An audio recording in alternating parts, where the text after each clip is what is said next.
আপনি ভূমি ব্যবস্থাপনা ভূমি সুরক্ষা আইনে বলবেন যে মাটির টপ সয়েল তোলা যাবে না। আপনি জানেন সাতকানিয়াতে এমন অবস্থা হয় যে এখন হচ্ছে, কৃষকেরা ফসল লাগিয়ে ঘুমায়, সকালে উঠে দেখে ফসল সহ মাটি তুলে নিয়ে চলে গেছে ইটভাটার জন্য।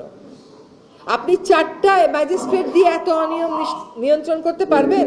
এটা সম্ভব? রাজুক যত আবাসন প্রকল্প অনুমোদন দেয় সব আবাসন প্রকল্পে এটা ম্যান্ডেটরি করে দিতে হবে যে আপনারা ইটার ব্যবহার করতে পারবেন না, এত % হলো ব্লক লাগবে। যদি 30% আমার ব্লক হয় তাহলে আগামী বছর আমি 30% ইট কমাতে পারবো। এইভাবে টম এন্ড জেরি খেলা তো সম্ভব না।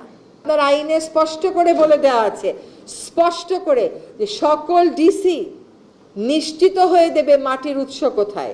ডিসিরা পতিত জমি লিখে দেয়। বাংলাদেশে এত পতিত জমি কোথায় আছে? 10,000 ইটভাটাকে মাটি সরবরাহ করার জন্য। এটা ডিসি সাহেবেরা বোঝেন না? ডিসি সাহেবেরা যদি ওনাদের দায়িত্ব পালন না করেন তাহলে আমরা এখানে উপদেষ্টারা বসে ওই এনফোর্সমেন্টের কাজ তো আমাদের না। ওই এনফোর্সমেন্টটা মাঠ পর্যায়ে হয়ে আসতে হবে। এটা একটা সমন্বয় লাগবে।